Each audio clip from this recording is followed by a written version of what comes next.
he's talking about there's more footage. There's 140 hours that he has, and each episode was only maybe an hour, I think. Mm-hmm. There was 4 episodes, so there's at least 130 something more hours that he hasn't edited or produced. For some reason, Diddy, around the time of his arrest, thought, I know what I'm going to do. I'm going to be exonerated later, so I'm going to film all this, and then I can use it in my big comeback later when I'm not in jail. Didn't work out the way he thought, and it turns out he went to jail for a few years. All right, he didn't get the full amount, but he still got a few years. And 50 Cent somehow managed to pay for the footage off of the videographer. Probably Diddy's worst nightmare, this. It's got to be up there. Now, we're going to get into what's in the actual documentary, and hell, it's something. Anything that surprised you from that footage? The footage, well, I mean, it was really interesting to see his last days of freedom, and what was sort of important to him. Obviously, there's phone calls with his attorneys, with his team. It was very interesting to watch a man who's known for his brand presence. He has a really amazing knack for marketing and all of that, and how he was sort of taking that into account and how he was coming off to the public, in the days leading up to his arrest and indictment. Like 3 or 4 pictures in the documentary that I've seen of myself. Some people say they saw more, but I know three different times where I was certain places and you could actually see me in the documentary, and that's the only thing you're going to get. Almost immediately after Sean Combs' The Reckoning was posted on Netflix, many viewers experienced a weird feeling. It was a sad tale. It was a serious case. This timeline was unsettling. However, there was a subtle sense that something was lacking. Moments, not facts, charges, but responses. Parts of the story seemed to have been trimmed, softened, and framed with care. Rumors about unpublished material started to spread at that point. Insiders claimed the program had access to a lot more content than was eventually aired. Video that not only described what transpired, but also showed Diddy's reaction when everything around him began to fall apart. This was not old archival material. Just a few days prior to his 2024 arrest, when pressure was at its peak, this was recorded.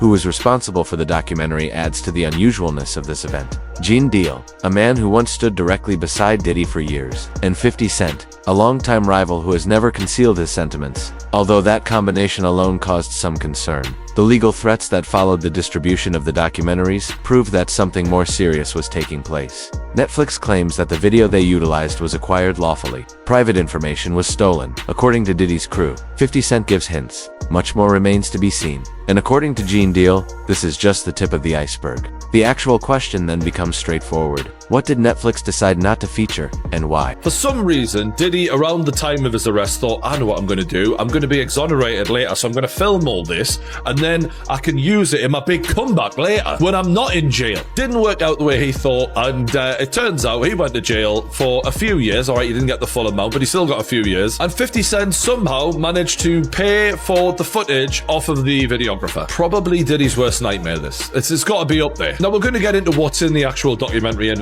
hell, we need the core theme to be, you didn't do anything wrong.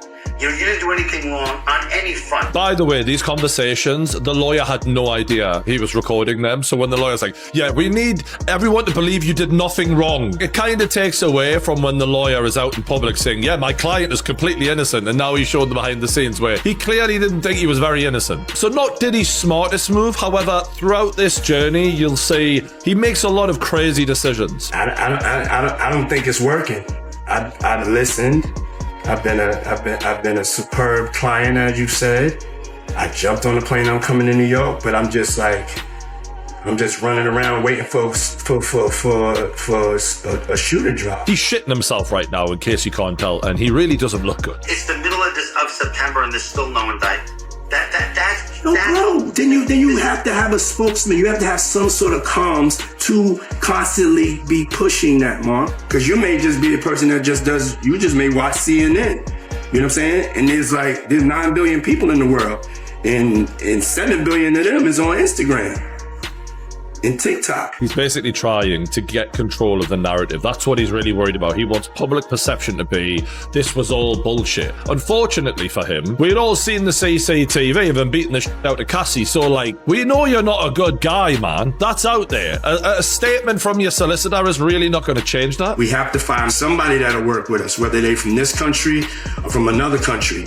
It could be somebody that has dealt in the dirtiest of dirty business of media and propaganda. We need to brainwash some motherfuckers right now, and we need people who are used to working with the dirtiest of dirty, because that's what he is, and he's admitting it. How could you let this footage fall into the hands of 50 Cent, my guy? And honestly, it always comes down to money with Diddy, because Diddy didn't get rich just because he was, you know, clever in music. Diddy got rich because he robbed people all the time, and him not taking care of the people around him, it just comes back to bite him a million times over. It's like we have a movie, and you're speaking this language, and you know what I'm saying, we need subtitles. And we're not providing the audience with subtitles. And I invited you to this movie, and you in this thing, you don't know what's going on. You just see, you just see the images, you know, quickly. Now, it has a whole life of its own. I gotta say, this whole doc was edited well. When he said, you just see the pictures and they cut to the CCTV.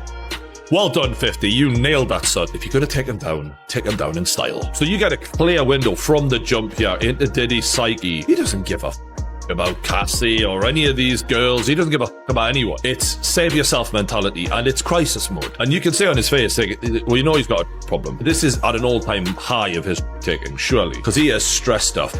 The video that gets the most attention focuses on the last few days leading up to Diddy's arrest in September 2024. This individual was not oblivious to danger. This person was aware of the walls closing in around them. He was allegedly filmed during phone conversations, meetings, and private moments that were never intended to be seen by the public. One now discussed video shows Diddy and his lead lawyer on speakerphone in a hotel room.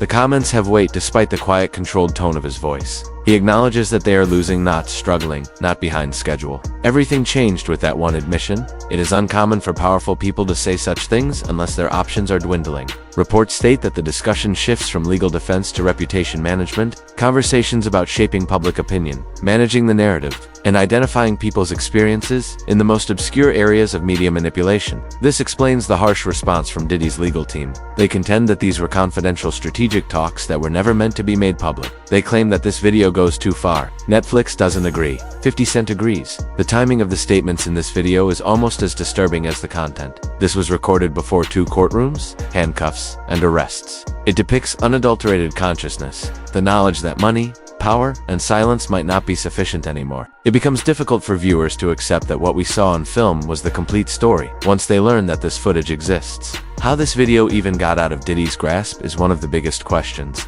Diddy reportedly spent a lot of time shooting himself for a personal documentary he was working on. He wanted his version of events recorded, either for future release or to protect his reputation. 50, how'd you get it, and what does that scene show?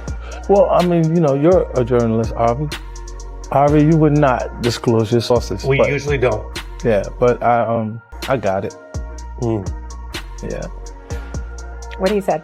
and what do you think it conveys? Because we see someone trying to pull the strings and talking about, he would say affecting, others would say manipulating the public views of the allegations. I think that, you know, one big theme of the series is to go behind the scenes to really understand how brilliant you could say Sean Combs is at marketing, at owning his narrative, controlling the narrative at all times. And so why would that stop, you know, when his life is on the line? So I think that, you know, on its face, that's what it is. But as you get deeper in the film, you start to realize, you know, perhaps how some of these tactics, you know, how they really came to present themselves, you know, during the trial. You show that, his abilities, his early rise. Alexandra, you also give time to victims of the alleged abuse. Some of the cases are in different procedural postures. And you show victims who were women and men. Why is that important? Because, you know, victims of sexual assault, sexual violence, you know, gender should not be a part of that conversation. When you are a victim, you are a victim. And I think that, you know, this series was a platform in a way for these alleged victims to come forward, give their truth, put context to their situations when so much of it was ripped out, you know, and we just the world was going for the salacious headlines, and they really had the time to tell their story. Yeah, and the film takes us way behind the PR or propaganda machine You see Diddy the day he's finding out about new suits against him while he's in New York preparing for a possible criminal arrest. Although it isn't stated explicitly, Diddy's scheme failed in the background. Contracts were not completed. There was a delay in payments. Trust collapsed. At that point, film turns into leverage. According to sources, the videographers sold the material because they were unsure of their legal status and angry over unfulfilled promises. 50 Cent's production crew allegedly stepped in at that point. Although 50 Cent has never denied knowing what exists, he has also never verified specifics. Rather, he made fun of it. Cryptic jokes, posts on the internet, and clues that he had seen things that others had not. This was the result of psychological pressure, not chance. Netflix maintained that the video was acquired lawfully. Legality, however, does not make people feel any less uneasy, particularly when the video depicts a strong character deteriorating in real time. The equilibrium changed when the video left hands. There was no longer any control. Editing authority was not theirs. And all of a sudden, a man who used to dominate entire rooms was unable to control his own image. The unreleased footage is harmful because of that loss of control. That 50 didn't have the power to do anything, but they using his name to like push the whole documentary. And that's what it was about. So that's why you don't see a cameo other than the pictures they used of me on the film in the documentary. I got like 3 or 4 pictures in the documentary that I've seen of myself. You know, some people say they saw more, but I know three different times where I was certain places and you could actually see me in the documentary, and that's the only thing you're gonna get. But the stories that they told in the documentary, bruh, come on. They could have went a whole lot deeper. They could have did a whole lot more. So I ain't in the documentary because that lady that was the director, I think, what's her name? Alex, you know, Alex Stapleton. You know her name, Mighty? Yo, Mighty, just give me 1 second. Give me 1 second. I'm gonna look this up, all right? Okay. Her name is Alex Stapleton. The director that I spoke to was Alex Stapleton. She was the one who told me that she was the director, she was the producer, whatever, this, that, and the third, the whole 9 yards. And she was talking mad greasy to me. And listen here, it's no matter, after you talk that kind of talk to me, there's no amount of money she could have paid me anyway for me to get in there. You know, my story is more too valuable, you know, getting in the depth or getting in depth with this whole stuff.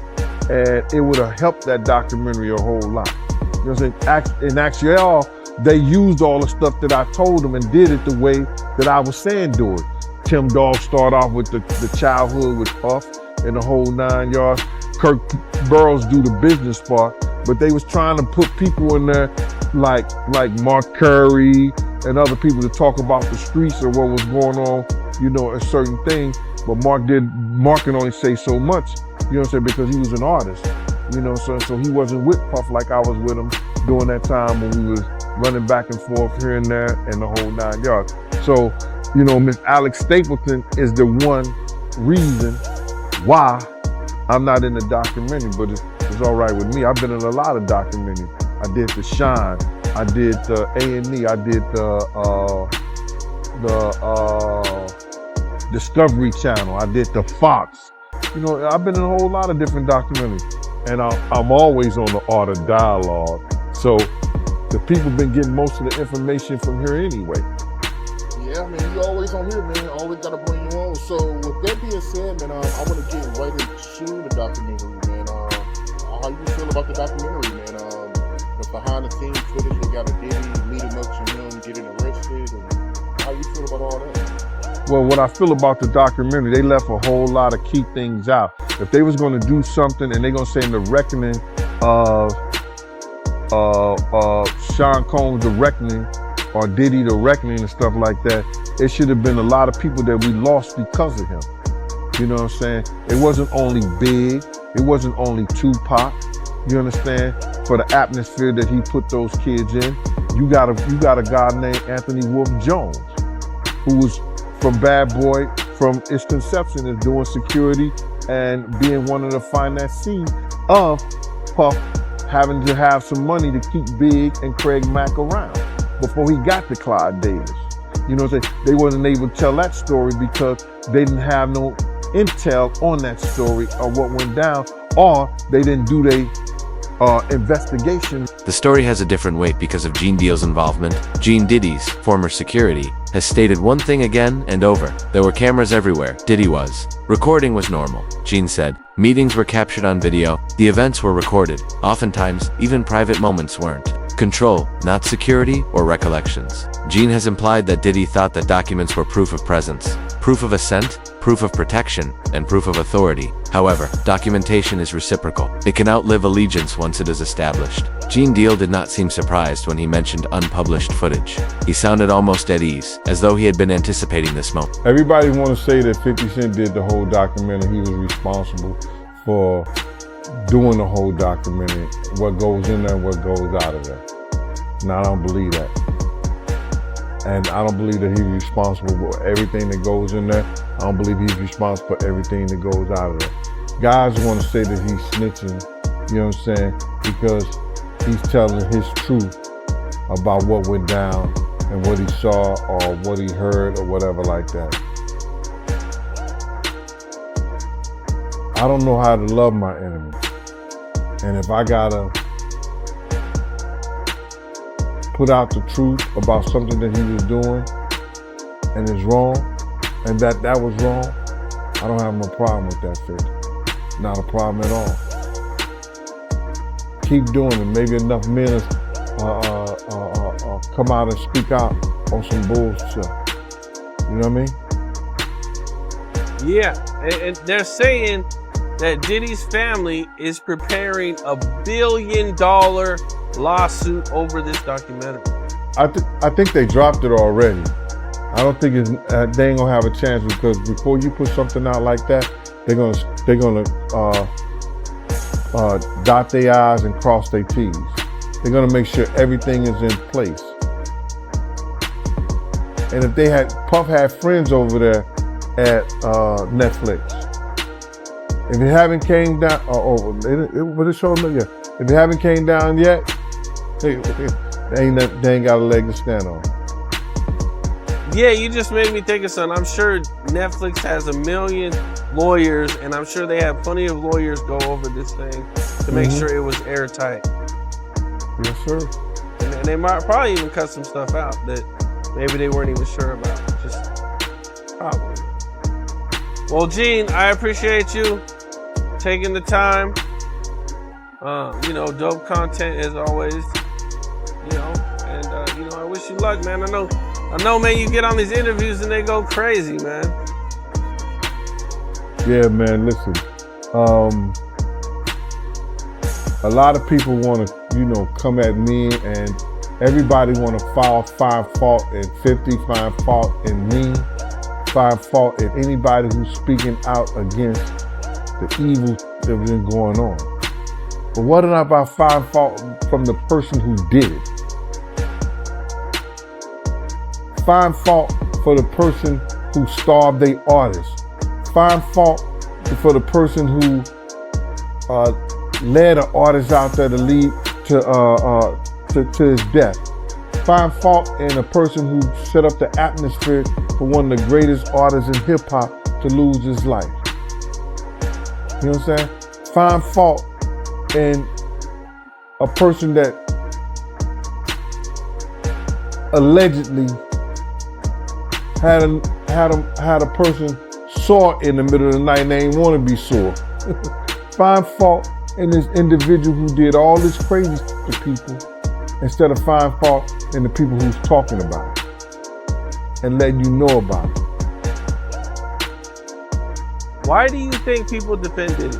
That's crazy, right? I used to really believe they really want to be in the Diddy party so bad. He said there is much more that would fundamentally alter people's perceptions of the situation, and that what the public has seen is limited and carefully selected. That's important because Gene isn't making assumptions. He observed the operation of the machine. Thus, everything is reframed when he claims that the cameras never ceased rolling. It implies that secrets are not being revealed in the Netflix program. Only a door that was always there is being opened, and there might be even more unpleasant realities behind that door. Not all of the footage was used. According to Netflix, platforms rarely state so unless the unused content is sensitive, so that admission alone tells the tale. Hours of footage were reportedly judged too dangerous. Financial strain? paranoia, emotional collapses, litigation reactions, and discussions that conflate personal and legal matters. Rather of telling the whole narrative, Netflix decided what could be defended in court. There was a void left by that choice, and conjecture moved into it. The same question is being asked by industry insiders, former coworkers, and social media users. What were we missing? 50 Cent purposefully stoked that interest. He implied that his team might still have access to the material that Netflix omitted, and that this was not the end. The documentary feels unfinished because of this. It was lacking in rawness, not because it was devoid of allegations. When masks come off, when fear manifests, when confidence falters, Netflix defended itself. Diddy's group attempted to put an end to everything, as 50 Cent maintained the tension. However, silence becomes suspicious once the public is made aware of the possibility of unreleased material. I didn't see this, but apparently there's another 100 hours of Diddy footage on the cutting room floor? So Diddy is still doing press. I mean, Diddy. 50. Diddy is not doing press. No, he's doing press on the yard. He's doing press, like he's doing push-ups. No, 50 is still doing press, and obviously, with the success of the Reckoning documentary, he's talking about this more footage. Is 140 hours that he has, and each episode was only maybe an hour, I think. There was 4 episodes, so there's at least 130 something more hours that he hasn't edited or produced. And he's saying that he may put it out on YouTube, just to put it out there, like on his 50 Cent Vivo page. I don't know if it'll be on his page, but he just said, he doesn't know if he's going to release it with Netflix or through Netflix. He might just, put it out on YouTube or wherever, some other platform. But the one thing that he said that was interesting is, he said, because you see people out here trying to, say, oh, the documentary can paint a narrative, this, that, and the third. And his words were, if you see the rest of this footage, there will be no more, kind of like, oh, you can paint this narrative. It's pretty clear cut, the things that are being said in the documentary, the things that he still can't believe Puff, because he says that a lot, like he can't believe Puff actually recorded all of it. Yeah. But I mean, so why does 50 not put that, if it's that damning and that crazy, why not put it in the doc? I don't know why. I don't know why he didn't put it in the doc. Maybe, the stories, maybe he has more people that he would need to interview and have sit down for the documentary to kind of go through those stories that are in there. It could be a number of reasons, but the fact that he has over 100 hours of footage, of personal footage and things like that leading up to the case, because the story is Puff felt like he was going to win the case. Yeah. And that this was going to be footage for his documentary that he would have released, Redemption, after the trial was done and things like that. So, the amount of things that he probably was recording, just going off of the fact that he felt like they were going to win the case. Yeah. This is my footage and these guys aren't going to put it out. Yeah. Like all the crazy right. we're going to take out. Right. But I mean, even I did see who I think was the director of what Diddy was trying to do, had mentioned that he was on vacation or was out of town and had someone fill in for him. And that's the only footage that made it to the doc because that guy sold it. So maybe that director didn't pay the person to fill in, so he owned the footage and was able to give it away. But maybe all this other footage, 50 doesn't have permission to put out. Like, okay, he could have it, but the director's like, no, this is my footage. Like, you got the other because I had my mans fill in for me for 3 days, and he has that footage now. Right. So maybe that could be it. But I mean, I don't know. I feel like 50 is so petty that if it was that crazy, he would have just put the in the doc. But who knows? I don't even want to speculate what is on the 100 hours. Yeah. After Lil Rod telling me what was going on, I don't know if I want to see it visually. I mean, and for 50 to say the footage that's on there is it leaves no more room for, people to kind of say, oh, the narratives are being created, it's false. For 50 to say that, I mean, we can only imagine the footage that he's seen and that he... This leaked video is hazardous for reasons other than only what it depicts about Diddy. It's what it implies about the entire industry, because it presents an awkward question if one strong person documented himself in such a thorough manner. How many other people followed suit? Cameras in affluent areas were used for more than just preserving memories for years. They were money. Loyalty was fostered via footage. Silence was produced. It made people afraid, even if they did not fully grasp why. People behaved differently when they were aware that everything was being filmed. The unpublished video becomes proof of how authority functions. when it perceives a threat if it accurately depicts legal strategy, emotional breakdown, and behind-the-scenes maneuvering, not in formal interviews or public declarations, but in unvarnished, intimate moments. Legal teams respond so strongly because of this. How you feel about the documentary on Diddy? And you and 50, what's going on between both y'all? Me personally, the documentary was incredible, man. You know, shout out to 50, man. But I know you and 50, y'all got something going on, right? Indeed. So originally, when I heard about the reckoning of Sean Diddy Combs documentary that was produced by 50 Cent, I wasn't going to watch it. And I wasn't going to watch it because, quite frankly, I had grown a little tired of the Diddy case. You know, I had followed it, I had studied it, I had researched it. And at this point, the man was sentenced to 50 months in jail, I believe the time was that the feds gave him. There really wasn't much left to talk about. Everything had already been put out there, all the hours of testimony, hundreds of hours of court proceedings. There was nothing else to talk about as far as I was concerned. And then people kept texting me. They said, Dr. Umar, you got to see this. You got to see this. You got to see this.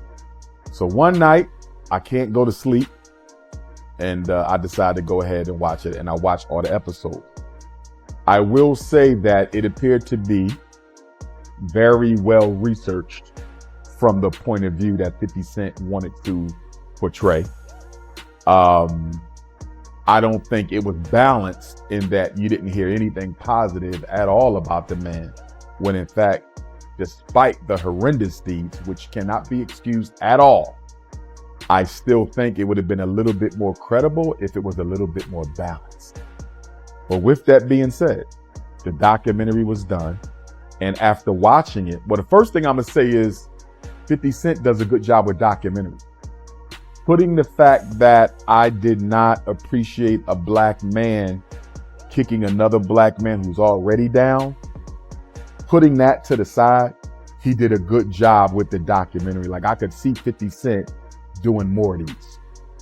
Now, I was on a stream here in Philly a couple weeks ago with a young brother, and the question came up, and I said that, in my opinion, watching that documentary was an exercise in self-hatred, because it was. Whenever black people tear down black people, especially when they've already been torn down, it's self-hate, because we never show that energy with no other community. We have been done wrong so much and so often by Caucasians, and yet we never do a documentary on them. Do you realize, Art, there hasn't been a single documentary done on the police who have unalived all of these innocent, unarmed black people? Where's the documentary on the police officer who killed Tamir Rice? Where's the documentary on the police officers who murdered Breonna Taylor?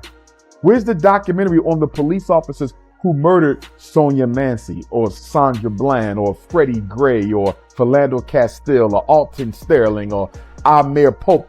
Look at all of this that has been done. There is more than one client at stake. It has to do with precedence. Years of well-maintained reputations suddenly become vulnerable if such material may be found. Insiders in the industry are aware of this. This explains the lack of response, the ambiguity of words, and the unexplained withdrawal of previous allies. Confusion is not silence. Calculation is silence. The anxiety is not that others will criticize earlier behavior. There is a concern that cameras may record things that were never intended for public recognition. Discussions that shed light on how accusations are managed, how narratives are constructed, and how power shifts behind closed doors. The complete release of that footage would alter more than one narrative. It brings a whole system into the open, and they are genuinely frightened by that. There is more to this story than a documentary. It concerns who is in charge of the truth when authority is overthrown. In the past, cameras were utilized to safeguard images. These same cameras might now reveal it. 50 Cent had a right to make that documentary.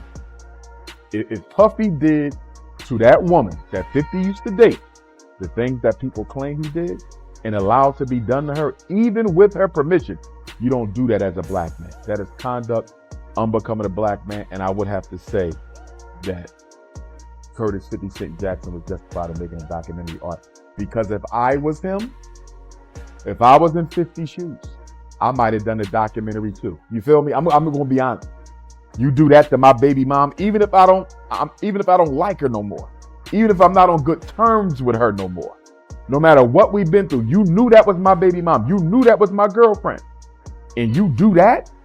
You have her doing all this with you and other people, and you know that was my shorty at one time?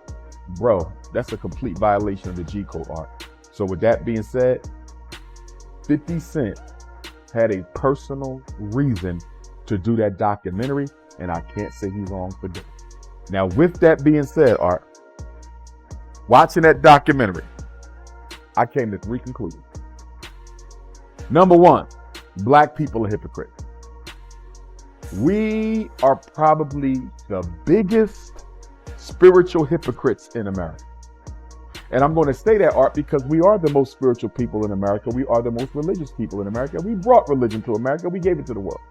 But the reason I say black people, after watching that documentary, have to be the biggest spiritual hypocrites in America, is I'm seeing all these people. And I'm not talking about everybody. I want to be clear. I'm not. Gene Deal and 50 Cent did more than simply release footage. They contested the notion that silence is guaranteed by influence. A portion of the narrative was shown on Netflix, but not all of it. The public is now aware of that. What may yet remain hidden is more disturbing than what has been exposed. Unreleased, sealed, and awaiting release is footage, because people cease believing what they see when they think there is more. Therefore, whether there is more footage is not the true question, if it is ever made public. The true question is whether it will corroborate what people already suspect or show something much worse than anyone anticipated. Please share your thoughts in the comments section below. Click the subscribe button if you enjoy this video so you don't miss any future ones. And in the meanwhile, family, be honest.